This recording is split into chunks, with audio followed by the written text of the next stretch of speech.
오늘 우리에게 주신 말씀은 누가복음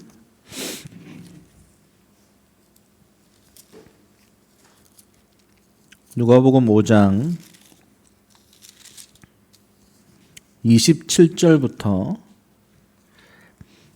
35절까지의 말씀을 우리 함께 읽도록 하겠습니다. 누가복음 5장 27절부터 35절까지의 말씀입니다. 찾으셨으면 같이 읽도록 하겠습니다. 그 후에 예수께서 나가사 레위라 하는 세리가 세관에 앉아 있는 것을 보시고 나를 따르라 하시니 그가 모든 것을 버리고 일어나 따르니라. 레위가 예수를 위하여 자기 집에서 큰 잔치를 하니 세리와 다른 사람이 많이 함께 앉아 있는지라. 바리새인과 그들의 서기관들이 그 제자들을 비방하여 이르되 너희가 어찌하여 세리와 죄인과 함께 먹고 마시느냐? 예수께서 대답하여 이르시되 건강한 자에게는 의사가 쓸데없고 병든 자에게라야 쓸데있나니 내가 의인을 부르러 온 것이 아니요 죄인을 불러 회개시키러 왔노라. 그들이 예수께 말하되 요한의 제자는 자주 금식하며 기도하고 바리새인의 제자들도 또한 그리하되 당신의 제자들은 먹고 마시나이다. 예수께서 그들에게 이르시되 혼인집 손님들이 신랑과 함께 있을 때에 너희가 그 손님으로 금식하게 할 수 있느냐? 그러나 그날에 이르러 그들이 신랑을 빼앗기리니 그날에는 금식할 것이니라. 아멘. 오늘 예수시대 13번째 말씀 제자를 부르심이라는 제목으로 목사님 말씀 증거해 주시겠습니다.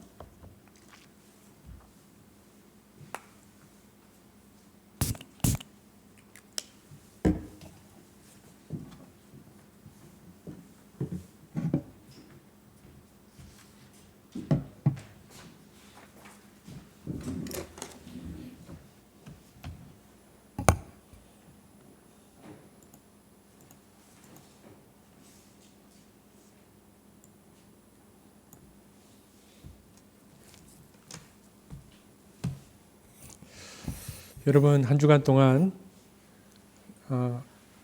평안하셨습니까?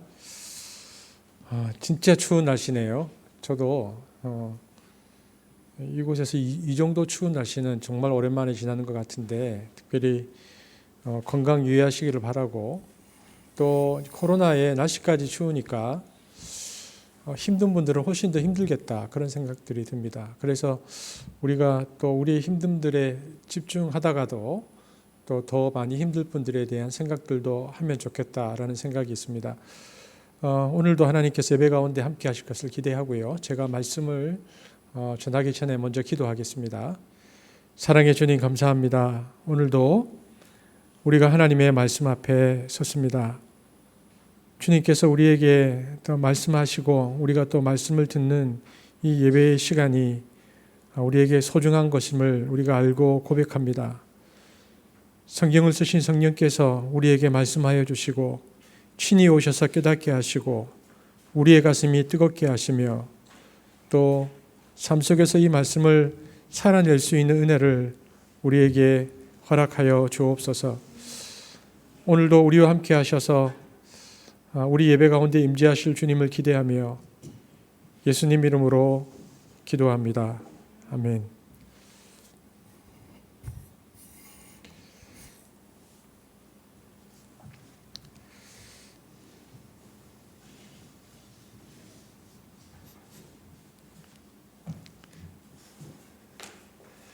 자, 우리 누가복음 5장 27절 말씀 먼저 한번 보겠습니다. 함께 읽겠습니다.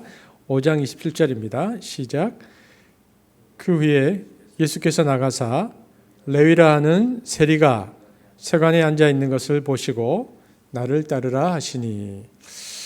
예수님이 오늘 본문에 보니까 나가셔서 세관에 앉아 있던 마태라는 사람을 만나셨습니다. 마태는 레위라고 불려지는데 당시 로마의 관원 세리, 그러니까 세금을 걷는 사람이었다.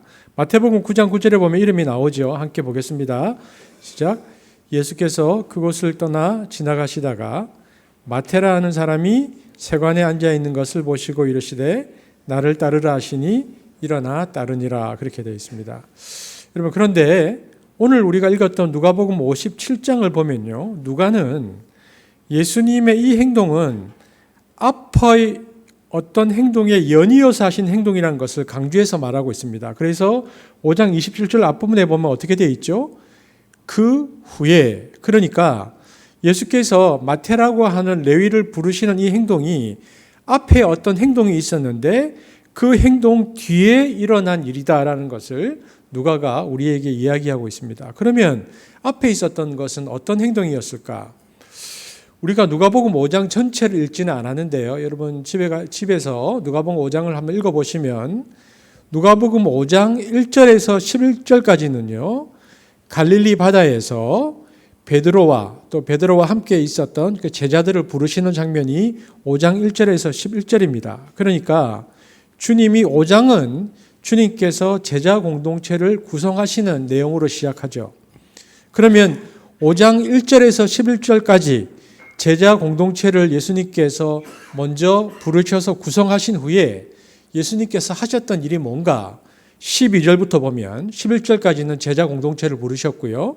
12절부터 16절까지에 보면 그 다음 하셨던 행동이 문둥병자를 깨끗게 하신 사건이 나옵니다. 5장 12절 13절 한번 읽어볼까요? 시작. 예수께서 한 동네에 계실 때에 온몸에 나병 들린 사람이 있어 예수를 보고 엎드려 구하여 이르되 주여 원하시면 나를 깨끗하게 하실 수 있나이다 하니 예수께서 손을 내밀어 그에게 대시며 이르시되 내가 원하노니 깨끗함을 받으라 하신대 나병이 곧 떠나니라.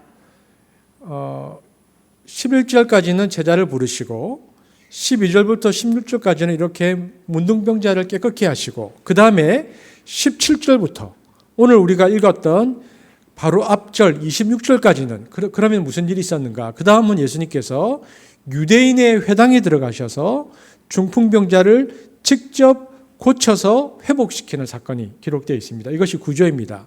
그리고 오늘 저와 여러분이 읽은 본문에서 그 후에 마태를 또다시 제자 공동체로 받아들였다라고 말하고 있습니다. 이것이 5장의 전체 구조죠. 그렇다면 이 일련의 행동, 그러니까 우리가 보기에는 뭐 그럴 수 있겠다. 제자도 부르시고 또 나병 환자도 고치시고 또 회당에서 중풍병자를 고치시는 일들이 그냥 어떤 평명적인 수평적인 어떤 평범한 일인 것처럼 보이지만 그러나 당시 유대 사회에서는 예수님의 이러한 행동들은 매우 충격적인 행동이었습니다. 그래서 누가도 이 제자 공동체를 구성하시면서 주님이 하셨던 이 행동이 가지시는 의미가 무엇인가를 염두에 두면서 베드로를 부르시고 마태를 부르셨던 이 사건, 그죠? 베드로와 마태를 부르셨던 이 두 사건 사이에 베드로를 부르시고 마태를 부르신 사건에 뭘 넣습니까? 나병을 고치시고 회당에서 중풍병자를 고치셨다는 두 사건을 끼워 놓음으로 이 모든 것은 주님의 연속적인 일관된 메시지가 있다라는 것을 우리에게 구조적으로 보여주고 있다는 것입니다. 그렇다면 무슨 메시지를 하고 있는 것일까? 본문은 먼저 주님은 제자 공동체를 부르시고 난 다음에 문둥병자를 깨끗하게 하셨다고 되어 있는데요. 어떻게 깨끗하게 하셨는가? 문둥병자를 접촉하시고 깨끗하게 하셨다. 강조점이 접촉에 있습니다. 누가복음 5장 13절 함께 읽겠습니다. 시작. 예수께서 내가 원하노니 깨끗함을 받으라 하신대 나병이 곧 떠나니라. 주님이 문둥병자를 멀리 서서 내가 명하노니 깨끗해져라 이렇게 명하셔도 즉시 치유되었을 것입니다. 그런데 그렇게 하지 않으시고요. 예수님께서 문둥병자 가까이 가셔서 그 썩어 들어가는 피부에 친히 손을 대시고 내가 원하노니 깨끗함을 받으라 하신데 나병이 나았다라고 되어 있죠. 그러니까 이 접촉이 매우 인상적인 장면입니다. 왜냐하면은 이 당시 유대 공동체에서 문둥병자와 접촉한다. 이것은 부정한 것이었기 때문에 그렇습니다. 여러분, 이스라엘 사회에서 문둥병은요, 하나님의 저주로 말미암은 치명적인 질병이다라고 여겨졌습니다. 그래서 레위기 13장 45절에서 46절에도 나오는데, 그래서 구약의 율법 아래에서는 문둥병자들은 가는 곳마다 혹시 사람들이 자기하고 부딪힐까 봐 부정하다 부정하다 이렇게 본인이 외쳐야 했습니다. 그래서 사람들은 아예 문둥병자와 접촉하지 않기 위해서 문둥병이 걸린 사람들을 마을 밖으로 쫓아내어서 격리시켰습니다. 여러분, 그 벤허라는 영화를 보면 그 벤허의 누이와 어머니가 문둥병자가 되어서 마을 바깥에 동굴에서 사는 모습을 볼 수 있는데요. 그게 그 당시의 모습이었습니다. 아무도 그 문둥병에 걸린 사람들과 상대해 주지 않았고요. 또한 그것이 허락되지 않았습니다. 그리고 행여나 문둥병자가 마을로 들어오면 사람들은 돌을 던져서 그를 내쫓아냈습니다.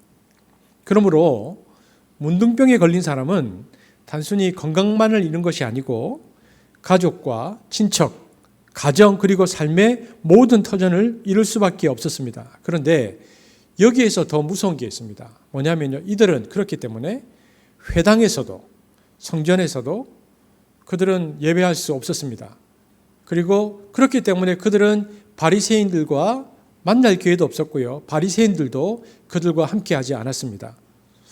여러분, 이것이 의미하는 바가 뭘까요?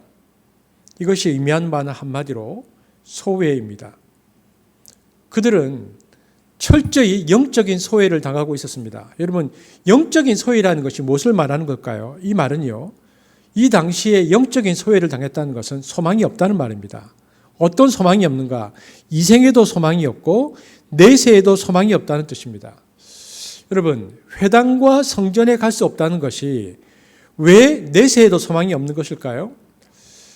여러분, 오늘날 기독교인들은요, 아무리 신앙이 좋아도 대부분 이 세상에서 어떻게 하면 하나님의 축복을 누리고 내가 행복하게 사느냐에 관심이 대부분이지, 죽은 다음에 내가 내세에서 어떻게 존재하고 살아갈 것인가에 대해서 그렇게 많이 관심이 없습니다. 지극히 현세적인 기독교이고요, 지극히 이 세상에 함몰된 신앙을 가지고 있는 우리입니다. 저와 여러분의 모습입니다. 사실 저와 여러분이 오늘도 예배를 드리고 있지만, 오늘 예배를 드리는 가운데 이번 주 말씀을 듣고 내가 일주일 동안 이렇게 살아야지라고 생각하지, 여기에 앉아 있으면서도 예배를 드리면서도 나의 내세의 모습은 무엇일까? 그렇게 고민하는 사람들은 많지 않다는 것입니다. 이처럼 현세적 기독교이기 때문에 우리는 내세에 대해서 별 많은 관심을 가지고 있지 않지만, 예수님 당시 그리고 16세기 이전까지는 그렇지 않았습니다. 16세기 이전의 모든 인간들은요, 매우 종교적이었습니다. 이들에게 있어서는 현생보다 내세가 훨씬 더 중요했습니다. 그래서 현생에서 어떤 대가를 치르더라도 내세에 영원한 어떤 삶이 존재한다면 그 내세의 삶 때문에 현세에서 금욕할 수도 있고 금식할 수도 있고 수도도 할 수 있고 포기할 수 있는 그런 종교성이 풍부한 사회가 16세기 이전이었고 예수님 당시의 사회였습니다. 그러므로 우리가 오늘 이 본문을 읽을 때 오늘날 방식으로 읽으면 안 됩니다. 우리의 의식의 전제로는 읽지 못하는 부분들이 굉장히 많이 있다는 것입니다. 이처럼 내세에 대해서 가장 큰 관심을 가진 사람들에게 나병 환자들은 어떤 사람들입니까? 현생에서도 하나님의 저주를 받아서 문둥병자로 살아가고요. 그리고 회당과 성전에도 들어갈 수 없는 존재이기 때문에 내세에서도 부정한 자로 영원히 하나님 나라에 들어갈 수 없는 사람들로 여겨졌습니다.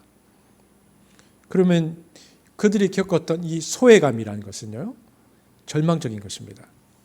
이것은 인간이 처할 수 있는 가장 극심한 고통을 뜻합니다. 아무도 그들과 상대해 주지 않았고 또한 그들과 만나는 것이 허락되지 않았습니다. 이것을 누가복음 5장 12절에 보면 이 문둥병자가 온몸에 병이 들었다라고 표현했습니다. 철저한 소외, 이건 끔찍한 것입니다. 그런데 예수님은 이렇게 완전히 소외되어서 격리할 수밖에 없는 이 사람을 찾아가셔서 손을 얹으시고, 그러니까 즉 만지시고 접촉하셔서 회복시키셨다. 이것은 당시 제자들 눈에 보기에도요, 깜짝 놀랄 만한 사건이었습니다. 그리고요, 주님께서 그 다음 하신 행동은 더 놀라운데요. 주님은 이렇게 개인적으로 소외된 사람을 만지시고 회복시키실 뿐만 아니라 이 사람이 소외될 수밖에 없었던 근본 원인을 해결하십니다. 여러분, 이 지금 나병 환자가 사회에서 이렇게 격리되고 소외된 것은 이 소외가 어디로부터 온 것일까요? 여러분, 이 소외의 출발점은 율법 체계입니다. 유대 회당은 이런 부정한 사람을 소외시킬 수 있는 교리를 가지고 있었고요. 이러한 종교 지배 철학을 가지고 회당 체제를 유지하고 있었습니다. 그러니까 회당에 있는 교리는 이것입니다. 부정한 자들은 회당에 들어올 수 없어. 죄 지은 자들은 회당에 들어올 수 없어. 그러니까 이런 회당 체제 속에서 율법을 가지고 사람들을 철저히 소외시켰죠. 그런데 이러한 율법주의 체제를 가지고 있던 사회의 예수님은 이번에는 이 체제의 중심으로 상징되는 17절에 보면 회당으로 들어가셔서, 회당의 한복판에 들어가셔서 중풍병자를 고치시는데 어떻게 고치시느냐? 네 죄 사함을 받았다라고 하면서 고치십니다. 누가복음 5장 20절입니다. 함께 보겠습니다. 시작. 예수께서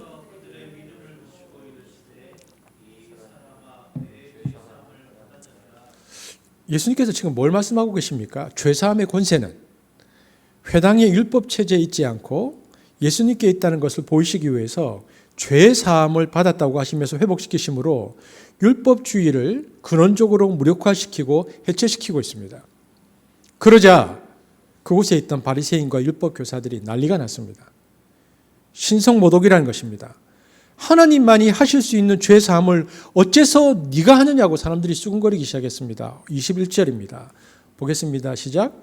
서기관과 바리새인들이 생각하여 이르되 이 신성모독하는 자가 누구냐? 오직 하나님 외에 누가 능히 죄를 사하겠느냐? 예수님의 이러한 태도는 율법 체제에 의해서 소외된 사람 개인을 찾아가서 구원하시고 회복시키실 뿐만 아니라 그 근원인 회당 체제를 지금 파기하고 계시는 것입니다. 그러므로 이것은 그 당시의 사건으로 볼 때는요, 엄청나게 과격한 행동입니다. 예수님께서 하셨던 이 행위들은. 주님은 이러한 행동들을 보이시고 오늘 본문에 보면 뭐라고 시작했죠? 오늘 본문이 그 후에라고 시작하고 있습니다. 이것은 나병 환자를 접촉하셔서 고치시고 회당에서 중풍병자를 고치신 이유를 말하는데, 그리고 나서 이 엄청나게 과격한 행동을 하시고 나서 이번에는 누구를 자기 제자 공동체로 지금 부르고 있습니까? 오늘 본문에 보니까 당시 바리새파는 절대로 랍비들의 제자로 받아들이기를 않기로 결정한 사람을 부르고 있습니다. 누구입니까? 바리새인들이 율법의 체제 속에서 영원히 이 소외시켜 놓은 두 부류의 사람이 있었는데, 한 사람은 세리고 한 사람은 창기인인데, 예수님께서 길을 가시다가 세관에 앉아 있는 이 세리를 제자로 부르셨다는 것입니다. 여러분, 유대인들은 당시의 세리를 창녀와 똑같이 취급했습니다. 이유는 세리들이 유대를 지배하는 로마 정부의 앞잡이 노릇을 한다는 점이었죠. 또한 이들이 종족인 유대인들에게, 그것도 가난한 자나 부자를 가리지 않고 모두에게 똑같이 과다한 세금을 부과해서 그 잔액을 자신들이 착복하여 재산을 불렸기 때문입니다. 그래서 이 세리라는 단어는 민족 반역자라는 인식의 대명사였고요. 세리들은 피를 나눈 동족들로부터 뱀처럼 징그러운 존재로 취급받았습니다. 그래서 세리는 당시 바리새인들의 보기에는요, 하나님의 선민으로서의 의식을 저버리고 이방인이고 더러운 로마인들의 앞잡이가 되어서 자기 백성을 수탈하는 직업을 가진 사람이었다라고 그들은 보았습니다. 그러므로 당시 랍비들의 생각은 이 사람들이 이 세상에서는 로마 앞잡이가 되어서 이 땅에서는 잘 먹고 잘 살지는 몰라도, 여러분 삭개오도 부자였잖아요. 그러니까 그들은 현실적으로는 부자였지만, 하지만 우리 갈 수 있는 게 있다. 율법으로 저 인간들을 영원히 천국에 오지 못하도록 막아야 된다. 그렇게 하기 위해서는 어떻게 해야 되는가? 저들에게 율법을 가르쳐주지 말자. 회당에 오지 못하게 하자. 절대로 저 사람들과 접촉하거나 교제하지 말자. 만나지 말자. 옷깃만 스쳐도 더러운 존재로 여기자. 그래서 이 세리들을 하나님 나라로부터 원천 봉쇄시키자. 이들이 이렇게 결정하였던 것입니다. 바리새인들이 그들의 율법의 체제 속에서요, 또 영혼이 소외시킨 또 다른 이들이 있었죠. 누구였죠? 세리 말고 그들이 바로 창녀들이었습니다. 여러분, 율법은 매매춘을 금지하고 있습니다. 유대 사회에서는 그래서 매춘이 없습니다. 그런데 여자가 남편이 죽고 자식이 죽어서요. 혼자서 살아갈 때는 유대 사회에서는 살 길이 없었습니다. 고대 사회는 오늘날과 달리 여자가 독립적으로 살아갈 수 없는 사회였습니다. 가부장적 사회였기 때문에 남편이나 자식에 의해서만이 살 수 있는 사회인데 혼자 되었을 때 여자가 먹고 살 수 있는 방법이 무엇일까요? 한 가지 방식밖에 남지 않습니다. 그게 매춘입니다. 근데 매춘은 율법으로 막았기 때문에 유대인들에게는 하지 못합니다. 그럼에도 불구하고 밤에 몰래 찾아오는 유대인들이 간혹 있었겠지만 대부분 이들은 매춘을 어떻게 했냐면 이 팔레스타인에 살고 있었던 아랍 사람들, 그리고 여행 다니는 대상들, 또 로마 군인들, 이방인들에게 몸을 팔면서 여인들이 살고 있었습니다. 그런데 바리새인들은 이 세리와 그리고 창기, 이 두 부류의 사람의 공통점을 뭐라고 봤냐면 둘 다 마음의 중심을 잃어버린 사람들이라고 그들은 판단했습니다. 세리는 하나님을 향한, 그리고 하나님의 백성으로서의 지조를 잃어버린 것이다. 창기는 하나님의 백성으로서의 정조를 잃어버린 것이다. 그래서 이 두 사람은 부정한 사람, 더러운 사람으로 분류하고 저 두 사람이 이 땅에서는 이렇게 먹고 살지는 몰라도 절대로 하나님 나라는 들어가지 못하게 하자. 그래서 만나지도 않았고 교제도 않았고 율법을 가르치지 않음을 그들은 결정했습니다.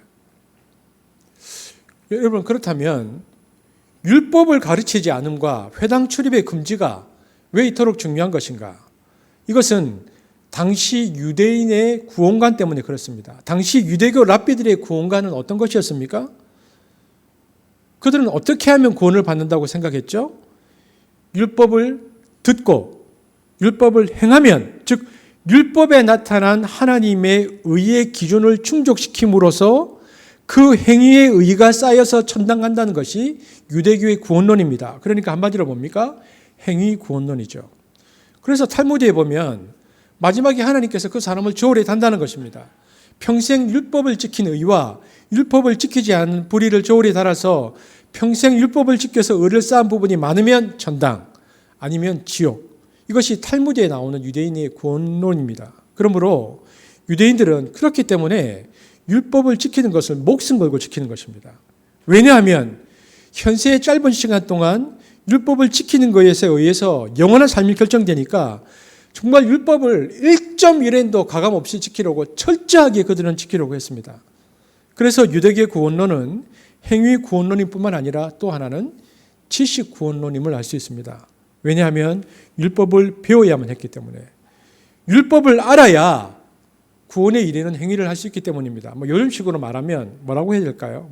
스카이를 나와야 된다, 이겁니다. 여러분, 이것이 얼마나 폐쇄적인 구원론입니까? 여러분, 이 폐쇄적인 구원론으로 인해서요, 이렇게 유대교 안에서 바리새인과 랍비들이 이런 폐쇄적인 구원론을 딱 만들고 나니까 어떤 결과가 나왔습니까?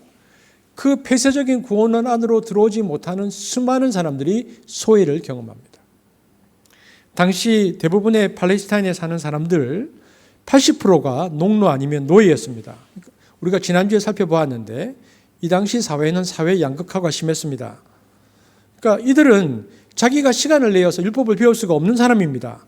또 자유는 있지만 시간이 없는 농노이거나 자유인이 아닌 노예였기 때문에 율법을 배울 기회가 없는 거죠. 우리가 지난주 살펴보았지만 그나마 예수 제자 공동체는 중간 계층이었기 때문에 장인, 어부, 세리, 피역공이었기 때문에 비록 가난해도 자기가 시간을 내어서 마음껏, 그래서 자기가 시간을 내어서 율법을 공부할 수도 있었고 회당 예배에 참석할 수도 있었고 하나님 말씀을 배울 수도 있었습니다. 또 뜻을 정해서 내가 가말리엘 문화에 들어갈 수도 있었고요. 또 샴마이 문화에도 들어가고 예수 문화생으로 들어가서 율법을 배우고 율법 가르침을 실천해서 구원받을 수 있는 가능성이 얼마든지 있었습니다.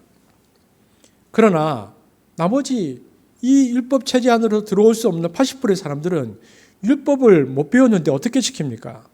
지키지 않았는데 어떻게 천당 갑니까? 그래서 바리새파 사람들은 율법을 공부할 수 없는 이 사람들을 히브리어로 암하레츠, 그러니까 땅의 백성들이라고 불렀습니다. 이 말은 자기들은 하늘 백성이다. 철저한 종파주의입니다.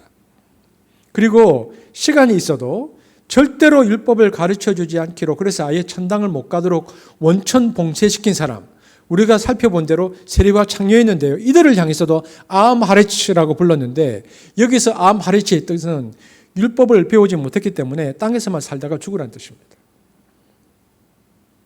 이처럼 당시의 사회적 형편을 보면 천국에 갈 수 있는 사람들은 매우 제한적이었습니다. 아주 소수의 사람들만 구원을 받죠. 그래서 바리새인들의 구원론은 사회적으로 볼 때는 엘리트 구원론입니다. 여러분, 아무리 율법을 배워도 고상한 정신을 가지고 이것을 지키려는 사람은 소수이거든요. 도덕적 엘리트는 어느 사회나 소수인데 대중적이지는 않았는데 바리새인들은 도덕적으로는 엘리트였습니다. 당시 바리새인 숫자는 우리가 지난주에 살펴보았던 것처럼 사두개인 숫자가 한 2만 명인 것에 비해서요, 숫자가 훨씬 적었습니다. 한 6천 명 정도였는데 80만에서 6천 명. 그러니까 여러분, 탈무드에 보면 이런 얘기가 나오는데 천국에 가 있는 유대인들의 거의 대부분들은 우리 바리새인일 것이다. 이런 얘기들이 있습니다. 엘리트 구원론이죠.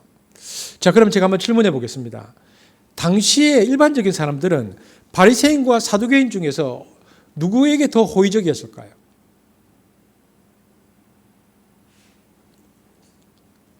그 당시 많은 사람들은 그래도 사두개파보다는 바리새파를 존경했습니다. 왜냐하면 사두개파는 철저히 친로마주의자였고 로마 앞잡이였고요. 바리새파는 그래도 유대 전통과 신앙을 지키고 경건하게 살려고 애쓰며 율법대로 살려고 하는 이들이었기 때문에 바리새파에 대한 존경을 가지고 있었어요. 바리새인들은 우리가 잘 아는 대로 BC 586년에 이제 유다가 망하고요. 바벨론의 포로가 간 이후에 이들은 제사 중심에서 회당 중심으로, 그리고 토라 중심, 말씀 중심으로 유대교의 종교가 바뀌면서 종교 지도자들이 제사장에서 서기관들로 바뀌었는데요. 서기관들 중에서도 철저히 더 율법을 지켜야 한다고 주장하는 이들이 등장했는데 그들이 바리새파거든요. 그러니까 이들은 굉장히 열심을 내었던 사람들입니다. 그래서 당시 사람들은 바리새파를 바라보면 일종의 존경을 표했습니다. 존경을 표했지만 동시에 그들을 볼 때에 나머지 사람들이 느꼈던 것은 뭐냐면 절망감입니다. 절망감의 이유는 나는 저렇게 살 수 없어. 그 말은 나는 천국에 갈 수 없다라는 뜻입니다. 이런 영적 절망감이 당시 유대 백성들 마음 가운데 가득 쌓여 있었습니다. 여러분, 이것을 소외라고 부릅니다. 여러분, 유대 사회는 그래서요, 철저히 소외된 공동체였습니다. 그러면 이 소외된 공동체의 핵심에 누가 있었는가? 이 소외를 누가 만들어냈는가? 바리새파입니다. 그리고 모든 사람을 하나님으로부터 소외시키는 무기가 뭡니까? 율법주의라고 하는 그들의 지배 체제입니다. 지배 철학이죠. 이 철학을 600년간 유지해 왔습니다. 바벨론의 포로로 잡혀간 이후 회당이 생긴 이후에요. 그리고 바리새인들은 이 율법을요, 철저히 예각화했습니다. 여러분, 예각화가 뭔지 알죠? 뾰족하게. 그러니까 이 율법을 계속 점검해야 회당 체제가 유지될 거잖아요. 그럼 예각화한 율법으로 사상 검증을 하는 것입니다. 그럼 그것이 무엇입니까? 여러분, 율법의 끝을 아주 뾰족하게 만들어가서 이것으로 사상 검증을 했는데 율법의 끝이 무엇일까요? 그게 안식일을 범했는가 그렇지 않느냐입니다. 그러니까 율법의 창끝은요, 안식일입니다. 그래서 오늘 본문 다음 장인 6장에 보면요, 제자들이 안식일에 밀 이삭을 잘라 먹는 내용이나 예수님께서 곧바로 안식일에 손 마른 사람을 고치시는 장면이 나오는데요. 이유가 뭐냐면 예수님은 바리새인의 율법 체계의 창끝인 안식일의 중심까지 들어가셔서 그것의 문제를 드러내고 계시는 것이죠. 그들은 이 율법, 그리고 그 율법 체계, 그리고 안식일이라는 것으로요, 당시 모든 유대의 회당을 장악했습니다. 이것이 600년을 디아스포라 유대인 사회를 이끌어온 종교 체제가 이 바리새 체제라는 것입니다. 여러분 보십시오. 그런데 예수님이 나타나시자마자 하신 행동이 이것을 뒤집어 엎는 것입니다. 가장 더러운 문둥병자에게 손을 대시고요. 율법에 하지 말라고 되어 있잖아요. 부정하다고. 그런데 손을 대시고 치유하시고 율법의 중심이고 본상이 회당에 들어가셔서 중풍병자를 고쳐서 침상 들고 가게 하시면서 뭐라고 얘기합니까? 네 죄가 사함받았다고 선포하십니다. 그리고요, 안식일에도 나중에 보면 손 마른 사람을 고치십니다. 그러니까 당연히 유대인들이 분노하죠. 저는 뭐야? 왜 저놈은 우리를 따르지 않아? 왜 우리를 따르지 않지? 게다가 제자 뽑는 것을 보니까 이번에는 자기들이 원천 봉쇄시켜서 영원히 소외시켜 놓고 하나님 나라에 못 들어오게 한 대상인 세리와 창기를 제자로 부르는 겁니다. 세리도 따르고 창기도 주님을 쫓아다니는 형국이었습니다. 그러니까 바리새파가 보기에는 예수는 굉장히 낯설고 위험하고 충격을 주고 있는 행동을 하는 사람이었습니다. 왜냐하면 지금 예수는 유대 체제, 회당 체제 자체를 흔들고 있기 때문입니다. 무엇보다 바리새인들이 보기에 가장 위험했던 게 뭐냐? 그것은 예수님의 이 행동보다 더 위험하다고 느꼈던 것은 예수님께서 가졌던 구원론입니다. 예수님의 구원론은 바리새인들이 주장했던 율법을 지켜서 의를 행해서 구원받는다는 것이 아니고 이제는 하나님이 새로운 방식으로 구원하시겠다고 작정하셨다는 새 소식을 전합니다. 그게 무엇입니까? 요한복음 1장 12절입니다. 우리 이 말씀을 또박또박 우리 중고등부도 똑같이 예배를 드리고 있다면 우리 초등부 학생들도 같이 한번 읽겠습니다. 시작.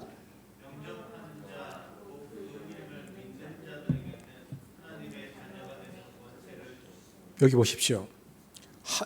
지금까지 600년 동안 없던 다른 구원체계가 나타나기 시작합니다. 조건 없이, 이유 없이 하나님이 우리 죄를 용서하신다는 이 메시지를 믿기만 하면, 여기서 그 이름을 믿는 자들에게, 믿는다는 게 뭐냐면 영접하는 것이거든요. 그리고 그것을 선포하신 예수님을 하나님이 보낸 메시아로 받아들이기만 하면, 그리고 더 나아가서 예수님이 보내신 예수님의 제자들을 예수님과 하나님이 보낸 대사로 받아들이기만 하면 너희들은 용서받고 구원받는다. 요한복음 13장 20절 한번 같이 읽어보겠습니다. 시작. 내가 보낸 자를 영접하는 자는 나를 영접하는 것이요 나를 영접하는 자는 나를 보내신 이를 영접하는 것이니라. 그러니까 예수님을 영접하고 또 예수님이 보낸 제자들을 영접하면 그것은 하나님을 영접하고 믿는 것이 되는 것입니다. 이것이 복음의 핵심입니다. 그러니까 이 새 소식의 내용은 한마디로 대사면령입니다. 하나님이 모든 사람의 죄를 다 용서하시기로 작정하셨다. 그런데 어떻게 예수님께서 아무 조건이 없이, 그러니까 공부 안 해도 돼, 못 해도 돼, 뭐 가말리엘이나 명문 랍비 문화생이 아니어도 돼, 신분에 상관없이, 그러니까 계층에 상관없고요, 노예, 농노, 자유민, 귀족 상관없고, 남자, 여자 상관없고, 민족도 상관없고, 모든 민족, 모든 인류에 대해서 믿기만 하면 구원을 얻는다. 이렇게 하나님의 대사면령을 선포하신 것입니다. 이것이 하나님 나라의 대평등성입니다. 예수님이 오셔서 그 대평등성을 선포하시는데 하나님 나라의 이 평등성을, 이 사면령을 누가 선포하고 있습니까? 누가복음 5장 20절에서 24절 한번 읽어보겠습니다. 하나님께서 모든 죄를 사했다는 것을 누가 선포하고 있는지 누가복음 5장 20절에서 24절 시작. 예수께서 그들의 믿음을 보시고 이르시되 내 죄 사함을 받았느니라 하시니 이 신성 모독하는 자가 누구냐? 오직 하나님 외에 누가 능히 죄를 사하겠느냐? 예수께서 그 생각을 아시고 대답하여 이르시되 너희 마음에 무슨 생각을 하느냐? 내 죄 사함을 받았느니라 하는 말과 일어나 걸어가라 하는 말이 어느 것이 쉽겠느냐? 그러나 인자가 땅에서 죄를 사하는 권세가 있는 줄을 너희로 알게 하리라 하시고 중풍병자에게 말씀하시되 내가 내게 이르노니 일어나 내 침상을 가지고 집으로 가라 하시매 예수님께서 이렇게 말씀하십니다. 일어나 걸어가라가 훨씬 알아듣기 쉽지만 예수님은 죄 사함을 받았다라고 말씀하심으로 인자가 죄를 사하는 권세가 있다는 것을 드러내십니다. 그러니까 예수님은 이 선포를 통해서 암시하는 거죠. 뭐죠? 내가 하나님이다. 그러니까 이 죄 사함의 선포를 지금 예수님이 하시는 것입니다. 여러분, 나사렛 회당에서 희년 설교를 하신 후 자신이 하나님이라고 말하더니 이제는 가버나움 회당에서도 병을 고치시며 자신이 하나님이라고 주장합니다. 이러니까 유대인들이 충격을 받는 겁니다. 저거 도대체 무슨 소리야? 저 젊은 랍비가 저 미친놈 아니야? 아니, 자기가 뭔데? 자기가 하나님이라고? 자기가 하나님이 아니고서는 할 수 없는 저런 신성 모독적인 발언을 서슴지 않고 하는 저 젊은 랍비가 누구야? 그들이 수군거리기 시작합니다. 왜냐하면 그들에게 있어서 구원은 600년 동안 그들에게 있어서 구원은 배우고 지켜서, 율법을 배우고 지켜서 천국 가는 것인데, 이 모든 과정을 생략하고 자신이 하나님이라고 주장하던 젊은 랍비가 나와서 하는 말이 죄 사함의 권세가 자기에게 있다고 얘기하고 믿기만 하면 구원받는다. 이러니까 그들은 받아들일 수 없었고, 이것은 그 당시의 충격이었습니다. 여러분, 하나님께서 우리 죄를 사하시기 위해서 보낸 이 예수님을 영접하기만 하면, 즉 믿음으로 구원받는다는 것이에요. 여러분, 얼마나 평등한 메시지인 것을 여러분 알고 계십니까? 이것은 놀라운 평등의 메시지입니다. 예를 들어서 여러분, 은행에 지금 여러분 잔고 얼마나 있습니까? 잔고 없죠. 뭐 마이너스 이런 거 있는 거 아닙니까? 잔고 증명 한 5천만 원 이상이면 천국 가, 이러면 너무 불공평하잖아요. 난 돈 없어서 구원 못 받겠네, 이런 생각이 들 거잖아요. 좋은 대학 나와서 박사학위 받아야 천국 가, 그러면 우리 못 가잖아요.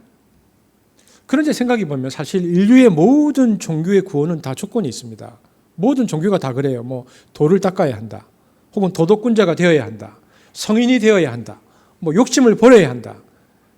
여러분, 그런데 이런 조건들이 얼마나 힘든지 압니까? 아까도 말씀드렸지만 이것은 엘리트니즘입니다. 그러니까 소수의 사람만 할 수 있는 겁니다. 그런데 주님의 구원론은 다르죠. 도를 닦을 필요도 없고 마음을 비울 필요도 없고, 다만 지금 죄 지은 상태에서 죄만 인정해라. 나는 죄인으로 살았습니다. 그리고 이제 나는 사면이 필요합니다. 내 힘으로는 내 죄를 내가 해결할 방법이 없습니다. 나는 못합니다. 나에게는 무한한 용서가 필요합니다. 여러분, 그러므로 믿음이라는 것은요, 굉장히 단순합니다. 믿음은 돈을 요구하지 않아요. 신분, 학별, 또 뭐 종교적, 도덕적, 철학적 노력을 요구하지 않습니다. 어떤 상태에 있든지 모든 사람이 다 그 자리에서 마음을 열고 그 메시지를 받아들이기만 하고, 그 메시지를 전하는 일을 하나님의 대사로 믿기만 하면, 하나님의 아들 예수 그리스도를 받아들이기만 하면 죄가 용서받는다. 이것은 하나님의 사랑이 가장 평등한 방식으로 나타나는 것입니다. 그러니까 믿음으로 구원 얻는다는 원리는요, 가장 보편적 평등입니다. 하나님의 사랑이 가장 보편적 방식으로 나타나는 것이 믿음으로 구원 얻는다입니다. 그러므로 예수님의 구원론은 그 당시 사람들에게는 말 그대로 복음, 좋은 소식, 굿뉴스였습니다. 아니, 그들은 원천적으로 구원받을 수 있는 길이 막혀 있었는데 예수님의 구원론은 너무 놀랍죠. 그런데 이것을 못 받아들인 사람들이 있습니다. 누구일까요? 고린도전서 1장 18절 한번 같이 읽어보겠습니다. 못 받아들인 사람들이죠. 시작. 십자가의 도가 멸망하는 자들에게는 미련한 것이요 구원을 받는 우리에게는 하나님의 능력이라. 그러면서 미련한 것이라고 생각했던 사람들이 누구냐? 고린도전서 1장 22절 23절 시작. 유대인은 표적을 구하고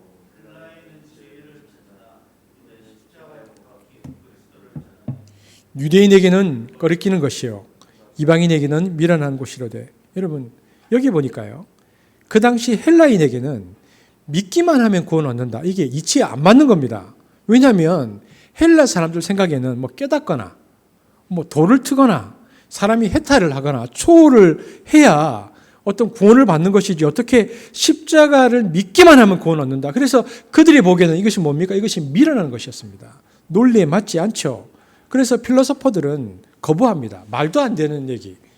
그런 게 어디 있어. 그리고요, 이적과 표적을 좋아하는 유대인들은 이것이 꺼리끼는 것입니다.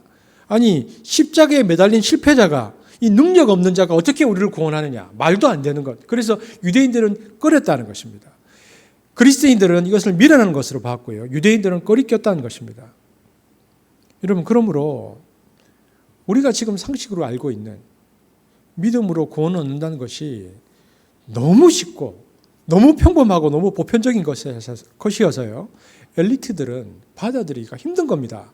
거부하고 싶은 것입니다. 뭐 공부도 좀 하고 노력도 하고 특별하게 뭘 해야 구원받는다고 해야지, 가만히 있는데 그냥 구원받아, 이런 종교는 미련하고 천박하고 고상하지 못하다고 당시 사람들이 생각했다는 것입니다. 이렇게 거부감을 느낄 만큼, 이 당시 사람들이 거부감을 느낄 만큼 믿음으로 구원 얻고 믿음으로 제사함 받는다는 예수의 가르침은 하나님의 사랑의 가장 보편적인 형태입니다. 가장 평등한 방식입니다. 모두에게 뿌려지는 방식, 이것이 믿음으로 구원 얻는다입니다. 만약에 도덕적 노력이나 종교적 수행이나 공부나 사회적 성취나 어떤 선행을 통해서 구원받는 조건이 있었다면 그 당시 사람들이나 우리나 얼마나 우리 인생이 힘들까요? 누가 구원을 받겠습니까? 그러므로 이것은 예수님의 아주 놀라운 대사면령입니다. 하나님이 내 죄를 용서했다는 것을 믿기만 하면 용서받는다. 영접만 해라. 영접만 해라. 받아들이기만 해라. 믿어라. 그러면 내 죄는 다 용서받고 새 출발할 수 있다. 그래서 고린도전서 1장 24절에 사도 바울이 이렇게 말하죠. 함께 읽겠습니다. 시작. 오직 부르심을 받은 자들에게는 유대인이나 헬라인이나 그리스도는 하나님의 능력이요 하나님의 지혜니라. 부르심을 받은 사람, 믿는 사람은 모두에게, 그러나 이 십자가가 유효하다라고 말하는 것이죠. 자, 여러분, 그렇다면 이 예수님의 이 파격적인 구원론이 당시 바리새파 사람들에게는 어떻게 다가왔을까요? 여러분, 이런 얘기를 하면 이해가 쉬울 텐데, 여러분, 바리새 체계가 600년이었잖아요. 근데 여러분, 우리가 아는 조선이라는 나라가 500년 동안, 조선이 500년 동안 있었습니다. 조선은 어떤 신분 체제를 가지고 있었습니까? 산업공상, 이 체제를 가지고 있었죠. 여러분, 조선 사회는 16세기에 세워져서요, 나라가 500년 동안 어떤 철학이 지배했던 유일한 나라입니다. 소위 이데올로기가 통치한 나라입니다. 그래서 왕도 그 철학을 공부하고 배우는 아주 독특한 나라. 그러니까 지배 계층이 유교라는 철학에 의해서 500년을 지배한 나라는 16세기 이후에 조선밖에 없습니다. 그것도 한 왕조가 500년을 갔다. 그러니까 조선 왕조는 인문주의 국가입니다. 철학이 지배한 국가죠.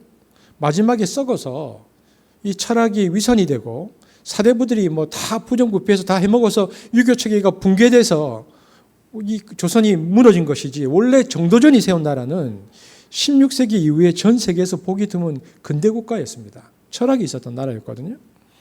그러니까 우리가 지금 조선 사회 500년의 영향을 직간접적으로 받고 있는데 이것은 우리 민족의 좋은 자원이죠. 그래서 우리가 어떤 영향을 받고 있습니까? 그래서 우리 민족들은 다 글 읽기를 좋아하고요. 공부해서 출세하자는 주의가 있습니다. 깔려 있습니다. 자식 공부시키는데 부모가 다 달라붙는데 이게 왜 그러냐면 과거 제도 때문에 생긴 현상입니다. 그러니까 그 과거를 통해서, 과거 제도를 통해서 입신양면하고 출세했었던, 그리고 자식을 어떻게든 공부시키려 했던 그 역량들이 지금도 남아있는 거죠. 그래서 전 세계에서 가장 우수한 인적 자원들이 지금도 나옵니다. 이게 유교 사회 500년을 지난다는 것은 그래서 철학이 지배하는 근대 왕조 사회를 경험하는 거죠. 그런데 마지막에 유교에 의해서 탐관오리가 나와서 그것을 이용해서 수탈해먹기 시작해서 이제는 조선이 붕괴되기 시작했습니다. 여기에 대한, 이 조선 왕조가 붕괴될 때 여기에 대해서 고민했었던 종교적 천재가 한 사람이 있습니다. 그가 누구냐면 동학의 창시자 최재우라는 사람입니다. 여러분, 최재우라는 사람이 얘기했었던 그 핵심, 그 동학의, 그러니까 서학의 반대로 동학을 했는데요. 이 동학의 핵심이 뭐냐면 시천주 사상, 또 인내천 사상이 있습니다. 그러니까 뭐냐면 시천주는 하늘의 주인이 있다. 그리고 인내천은 사람은 다 하늘로부터 나는데 평등하다. 그러니까 인간 평등 상상이 그 안에 들어 있었어요. 그래서 이 동학 이 사상이 우리가 근대 사회로 들어오는데 결정적인 역할을 했다고 동학운동을 평가하는데요. 최재우라는 사람이 인내천 사상으로 동학을 퍼뜨리니까 이 당시에 가장 놀란 사람들이 누구였을까요? 조선 체제에서 사대부들입니다. 왜냐하면 이 사상이 전파되면 산업공상이라는 유교의 신분사회가 무너지는 겁니다. 그러면 500년 이조 사회를 이끌어왔었던 이데올로기가 붕괴되는 거잖아요. 사대부들 중에서도 이조 사회의 썩어짐을 고민했던 사람들이 있어요. 그래서 개혁을 해야 되겠다는 사람들이, 김옥균 같은 사람들이 있었어요. 하지만 그렇다고 그 사람들도 선비였기 때문에 산업공상 체제 자체를 폐지할 수는 없었거든요. 그런데 동학은 산업공상 이주의 신분 체계를 혁파해버리고 이주의 유교 본고지수 이데올로기를 다 부셔버리는 그 사상을 지녔기 때문에 동학을 받아들이게 되면 유교 500년 시스템을 파괴해야 됩니다. 왜냐하면 산업공상은 그들의 기득권을 뒷받침해주는 유교 시스템이었거든요. 그렇기 때문에 다 마음이 달랐는데 왕이건 사대부건 탐관오리건 기억선비건 결국 이들이 마음을 하나로 합칩니다. 마치 예수에 대해서 바리새파와 사두개파와 열심당원들이 다 생각이 달랐지만 합친 것처럼 다 합쳐서 동학을 기뻤습니다. 그런데 동학이 워낙 셌으니까 광군으로 안 되니까 일본군과 청나라군을 불러들이거든요. 근데 어느 나라든 외국 군대가 들어오면 그 나라 본국이 망하기 전까지 절대로 철수 안 한다는 사실을 몰랐던 거죠. 그래서 들어온 두 나라가 싸우는데 일본이 이겨요. 그러니까 안 되니까 다시 러시아를 끌어들이는데 일본이 러시아를 또 이깁니다. 그래서 동학을 누리려고 2조 6.25 시스템을 유지하기 위해서 일본군을 끌어들였다가 망한 게 이시조선입니다. 그래서 우리가 일본의 식민지 비극을 겪었죠. 그러면 왜 사대부들이 동학을 관군뿐이 아니라 일본군까지 끌어들여서 죽이려고 했을까요? 하나입니다. 그게 사대부 기득권입니다. 그걸 안 놓겠다는 것입니다. 끝까지 그것을 지키겠다는 것이죠. 여러분, 바리새파가 똑같았습니다. 예수를 보니 구원론이 평등 구원론입니다. 모두가 믿기만 하면 구원을 받는다. 신분도 상관없고 공부도 상관없고 율법 배울 필요도 없어 회당에 나오지 않아도 되고 믿기만 하면 구원받는다. 여러분, 그들이 받았던 위협을 느껴지십니까? 이렇게 복음이 전파되어서 실제로 사람이 모여드는데 여러분, 예수님의 마지막 사역이 뭐였죠? 갈릴리에 예수님의 마지막 사역이 뭐였죠? 여러분 아시잖아요, 이제는. 그것이 예수님께서 갈릴리에서 행하셨던 오병이어의 기적입니다. 그때 몇 명이 모입니까? 5천 명이 모입니다. 5천 명이 먹고 남았다. 여러분, 5천 명이 한꺼번에 예수의 기적을 떡을 먹었다는 것은 어마어마한 사건이죠. 남자들만 5천 명. 그러니까 여자와 아이를 합하면 2만 명인데 예수님 당시에 팔레스타인 인구가 80만 원, 2만 명이 모였으니까 40분의 1이 모인 거잖아요. 바리새파가 처음부터 힘들다고 생각했는데 예수님의 사역의 끝에 전 인구의 40분의 1, 남한 인구를 계산해 보십시오. 6천만에 40분의 1이면 150만이 모인 겁니다. 지금도 150만이 모이면요, 정권이 뒤집히죠. 근데 지금 이 갈릴리는 우리로 따지면 개마고원 같은 거니까 거기서 150만이 모이면 북한 정권이 뒤집히는 겁니다. 그 정도 사람이 모이면. 이처럼 백성들의 마음을 불처럼 뜨겁게 한 지도자가 나타난 거죠. 그러므로 바리새인들에게 예수는 자신들의 기득권을 위협하는 굉장히 무서운 존재였습니다. 그런데 들여다보니까 왜 이토록 많은 사람들이 예수를 따랐는가? 한 가지입니다. 하나님은 모든 사람에게 평등하게 대하신다. 사랑으로 용서하신다. 모두에게 똑같은 기회를 주신다. 구원의 평등성. 예수님이 그것을 외치신 것입니다. 그리고 새롭게 출발할 기회를 주겠다는 것입니다. 새 삶을 살 기회를 주겠다는 것입니다. 이것을 가장 대표적으로 상징적으로 드러내는 행위가 뭐냐? 바로 세리와 창기를 받아들이는 겁니다. 세례와 창기를 받아들임으로 모두에게 새로운 기회가 있다. 모두에게 새롭게 출발할 수 있다. 그러므로 예수 공동체는 혁명 공동체였습니다. 이것은 그 당시 바리새의 체제를 뒤흔드는 혁명이었고요. 바벨론 포로 이후 600년간 유지된 회당 지배 체제를 혁파하는 놀라운 공동체를 예수님께서 만드신 것이죠. 그래서 예수께서 그 제자들을 세리를 불렀다는 의미는요, 혁명 공동체를 만드셨다는 뜻입니다. 여러분, 바리새인들은 굉장히 똑똑한 사람들입니다. 이 사람들이 얼마나 똑똑했냐면 첫날 예수님께서 나사렛에서 희년 설교를 하자마자 예수가 얼마나 위험이 있는지 첫 가르침을 들고 알았죠. 그래서 어떻게 됐습니까? 나사렛 회당에 설교를 듣고 벼랑으로 끌고 가서 죽이려 했잖아요. 첫날부터 알았습니다. 이놈은 싹을 말려야 된다. 이 위험한 사상이 전파되면 안 된다. 이놈은 초장이 죽이자. 게다가 이 예수라는 인물이 힘이 미약하면 좋은데 자기들과 반대되는 입장에 있으면서 자기들이 못하는 걸 하는 겁니다. 자꾸 이적을 일으키는 겁니다. 그리고 다른 동네에 가서 하면 좋은데 매번 회당에 와가지고 안식일에 고치는 겁니다. 그래서 자꾸 사람들을 빼가요. 그래서 자꾸 예수를 따르게 되는 겁니다. 갈릴리 3년 동안 이 일이 일어난 것입니다. 그러니까 그들은 저놈이 있으면 우리가 무너진다. 그런데 못 죽여가지고 3년 동안 끌었고요. 나중에는 그렇게 아웅다웅 싸웠던 사두개파와 연합해서 예수를 십자가에 못 박여 죽여버립니다. 철저한 이익연합이죠. 그러니까 기득권 연합 체제가 형성된 것입니다. 그러니 예수님께서 죽어가시는 이 과정을 보면 인간의 악이라는 것이 얼마나 집요하고 무서운 것인지를 볼 수 있습니다. 그러면 인간의 악, 그 악한 체계가 만들어낸 게 뭡니까? 그게 소외입니다. 인간 소외. 그런데 성경은 예수님을 어떻게 말하고 있는가? 예수님의 3년의 삶을 성경은요, 소외를 소통으로 바꾸신 분이다. 오늘 만약 우리가 설교의 제목을 따로 잡는다면 소외에서 소통으로가 될 것입니다. 그러면 무엇이 소외를 소통으로 바꾸었습니까? 바리새인들은 이 율법이라는 체제를 통해서 소외를 만들었는데 예수님은 무엇으로 소외를 소통하셨습니까? 사랑과 용서입니다. 새 출발할 수 있도록 모든 사람에게 똑같이 대하는 차별 없음, 이것이 소통입니다. 이것이 예수님의 메시지입니다. 갈라디아서 3장 28절 한번 같이 읽어보겠습니다. 시작. 너희는 유대인이나 헬라인이나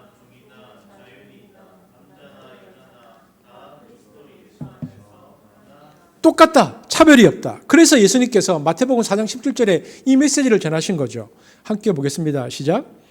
이때부터 예수께서 비로소 전파하여 이르시되 회개하라 천국이 가까이. 여러분, 예수님께서 뭐라고 말씀하냐면 가까이 와 있는, 그러니까 코앞에 와 있는 천국에 들어가는 길은 단 하나다. 뭡니까? 회개다. 국경 관문이 회개다. 율법이 아니다. 회개하기만 하면 곧바로 비자 받고 천국 안으로 그냥 들어간다. 이 회개가 영접하는 것이다.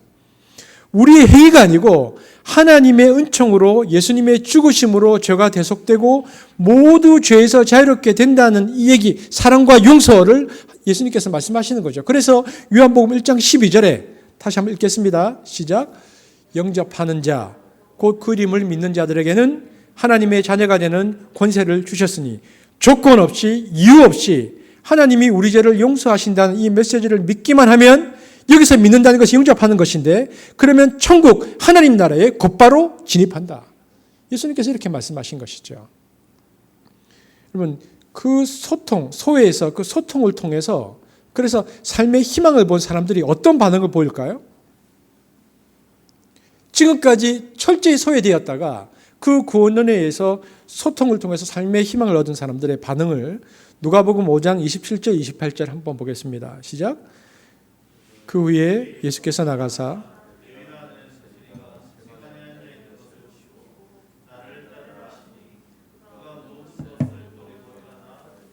오늘 본문에 보니까 예수님께서 창녀와 같이 취급당하고 있던 레위를 주님께서 지나가시다가 발견했는데 여기 보니까 27절에 보시고 여기 보시고는 어떤 원어 뜻이냐면 주의 깊게 눈여겨보았다는 뜻이거든요. 그러면 예수님이 뭘 주의 깊게 눈여겨보았을까요? 이것은 겉으로 보이기에는 나름 당당하고 잘 살고 있는 듯 보이는 마태이지만 그의 삶의 내면에 있는 소외의 모습을 주님께서 유심히 살피셨다. 그가 얼마나 소외당하고 있는지를 보셨다. 그리고는 그런 그에게 예수님이 말씀을 건네시죠. 나를 쫓으라. 주님의 부르심에 마태가 즉각적인 반응을 보이는데 어떻게 했다고 되어 있습니까? 모든 것을 버려두고 일어나 따르니라. 그리고 그는 즉시 뭐합니까? 예수님과 일행을 자기 집으로 모십니다. 왜냐하면 돈은 많았거든요. 그리고 잔치를 벌입니다. 한번 같이 읽어볼까요? 누가복음 5장 29절 시작. 레위가 예수를 위하여 자기 집에서 큰 잔치를 하니 세리와 다른 사람이 많이 함께 앉아 있는지라. 예수님은 나병 환자에게 손을 얹으셨던 것처럼 흔쾌히 세리의 손님이 되셔서 그와 더불어 먹고 마셨습니다. 한낮에도 어둠 속에서 살 수밖에 없었던 세리와 죄인들에게 찾아와서 예수님께서 함께 하시고요. 그 얘기를 듣고는 많은 세리와 죄인들도 이 잔치에 참여합니다. 그래서 위대한 이 스승 랍비를 모시고 음식을 나누는 감격에 그들은 어린아이처럼 마냥 즐거워했습니다. 뭡니까? 소외에서 소통을 느낀 이들이 뭐로 바뀝니까? 축제 공동체로 바뀝니다. 소외 공동체였는데 예수님의 구원론에 의해서 그것을 느낀 사람들의 반응은요. 소외가 소통으로 가니까 그 공동체가 축제 공동체로 바뀌더라는 것입니다. 하지만 그 시간을 모두 다 경축했던 건 아니죠. 죄인과 의인, 거룩함과 속됨의 그 분리를 판단하는 것을 일로 삼고 있었던 바리새인들은 예수님의 이 행위가 너무 못마땅했죠. 예수님의 모습이 아주 추태처럼 보였습니다. 그래서 누가복음 5장 30절에 보면 이렇게 말하죠. 함께 보겠습니다. 시작. 바리새인과 그들의 서기관들이 그 제자들을 비방하여 이르되 너희가 어찌하여 세리와 죄인과 함께 먹고 마시느냐. 누가복음 5장 33절 시작.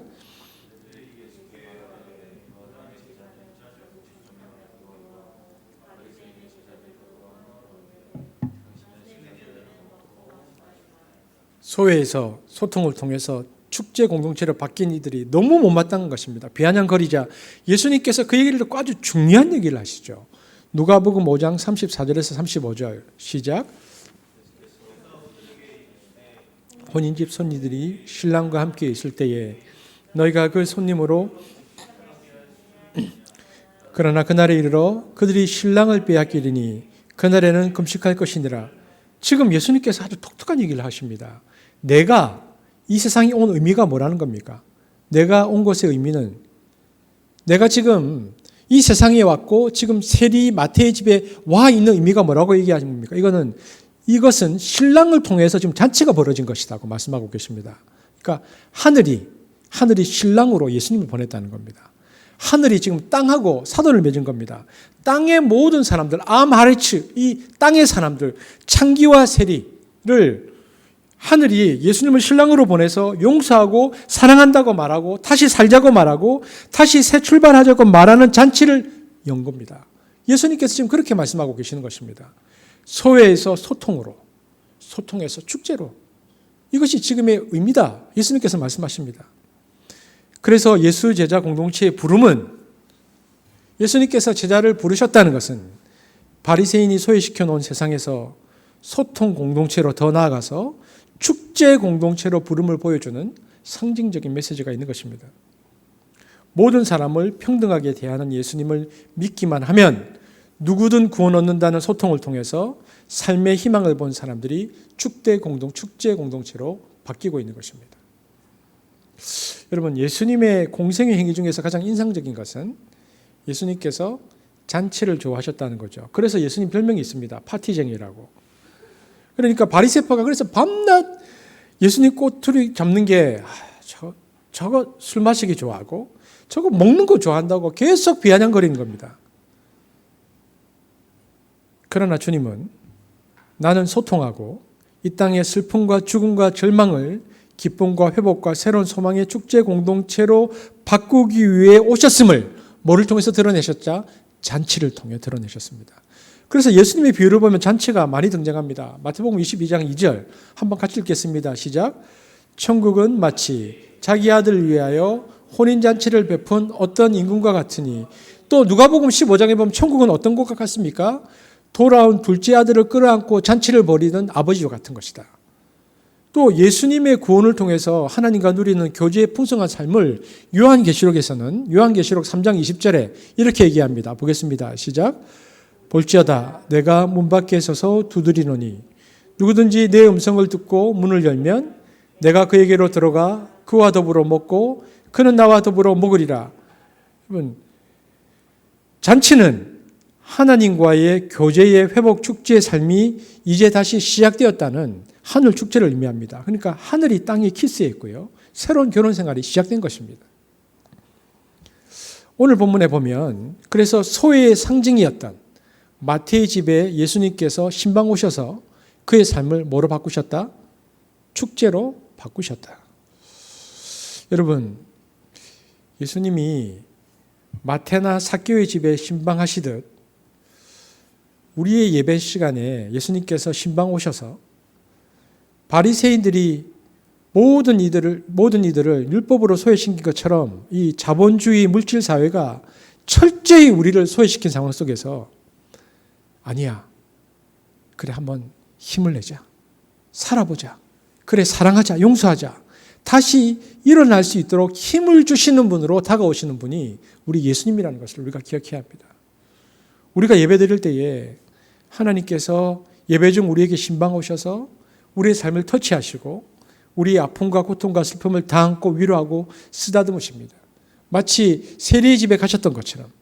그래서 그분은 우리가 눌리고 힘들고 어렵고 무거움으로 왔지만, 그러나 세상에서는 우리가 이 자본주의 사회에서 무언가에 소외되었다고 느꼈던 우리들을 이 예배 시간에 찾아오셔서 다시 마치 제자 공동체를 부르시고 세리 마태의 집에서 그 소외를 소통과 축제로 바꾸셨던 것처럼 예배 시간에 다시 우리에게 신방 오셔서 우리에게 용기를 주시고 우리에게 다시 웃음을 일으키시는 분으로 새로운 축제가 시작할 수 있도록, 축제 삶을 한 주간 동안 더 살아갈 수 있도록 힘을 주시는 분으로, 신방하시는 하나님으로, 소통하시는 하나님으로 우리에게 오시는 분이 성령 하나님이라는 것입니다. 이 책이 지금 절판이 되었는데요. 그 토니 캠플러라고 어떤 책 제목이 있냐면 하나님 나라는 파티입니다라는 책이 있습니다. 절판됐어요.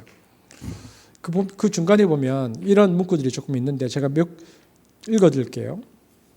파티는 단순한 이벤트가 아닙니다. 그것은 태도입니다. 그리스도인들이 항상 가지고 다녀야 할 본질입니다. 그리스도인은 어디 가든지 하늘의 축제를 만들어내는 사람입니다. 신약시대의 교회 성도들은 그것을 할 수 있었습니다.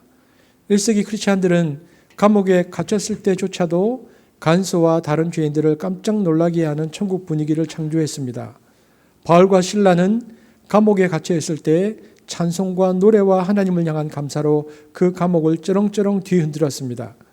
초대교회 교인들은 항상 어디서든지 축복과 축하와 기쁨을 유지했습니다. 그들은 가난했고, 그들은 쫓겨났고, 그들은 여행을 했고, 그들은 카타콤에 갇혔어도 노래했습니다. 여러분, 이 글들은 1세기 이후 크리스찬 공동체가 무엇을 얻고 무엇을 잃었는지를 보여줍니다. 교회는 이런 자발적인 즐거움을 잃어버림으로 교회의 교회다움의 한 부분을 상실했죠. 성경에 보면 첫사랑을 회복하라는 꾸짖음이 있죠. 근데 이게 우리에게 하는 말인데 요한계시록 2장 4절 한번 읽어볼까요? 시작. 그러나 너를 책망할 것이 있나니 너의 처음 사랑을 버렸느니라. 여러분, 여기서 첫사랑이 게 무엇입니까? 이게 뭐 눈물 흘림, 심각합니까요? 여러분, 첫사랑이라는 게 어떤 겁니까?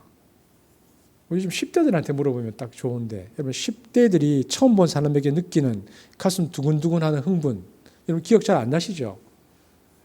이것이 주님께서 말씀하시는 그리스도인의 삶의 본질입니다. 하늘에 엔돌핀이 도는 거죠. 그래서 사도 바울은 로마서 14장 17절에 이렇게 말합니다. 보겠습니다. 시작. 하나님 나라는 먹는 것과 마시는 것이 아니요 오직 성령 안에 있는 의와 평강과 희락이니라. 하나님 나라를 먹고 마신다는 것은 표현이고 본질적인 것은 그중에 희락, 조이라는 것입니다. 조이. 이것이 늘 솟아나서 어떤 절망적인 상황 속에서도 소망을 주고 희망을 주고 교통하고 회복하고 생명을 누리게 하는 삶이 기독교의 본질이라는 것입니다. 예수님은 바리새인들이 율법과 회당 체제로 모두를 소외시킨 삶에서 소통하고 회복하여 축제의 삶, 그 기쁨을 사람들에게 회복시키기 위해서 오신 분이십니다. 그런데 이것을 잃어버린 것이 현대 기독교이죠. 왜냐하면 먹고 사는 문제로, 미래의 염려와 불안 때문에 현대의 너무나 각박한 경쟁 속에서 인간성을 상실하고 축제의 삶을 잃어버렸는데, 예수님은 이것을 회복하시기 위하여 오신 분이라는 것을 오늘 본문이 우리에게 말해줍니다. 그러니까 교회는 이 기쁨을 회복하는 공동체가 되어야 한다는 것입니다. 여러분, 아이들이 잘 울죠. 아이들이 울지만 그러나 엄마가 또 위로해주면 갓난아이들이 금방 방긋방긋 웃습니다. 이것이 하나님 나라의 특징입니다.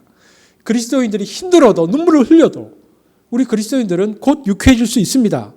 하나님께서 우리와 함께 하시고 예배를 통해서 하나님의 위로하심을 경험하면 이 그리스도인 됨이라는 것은, 그래서 이것을 늘 숙성시키고 풀어가는 사람입니다.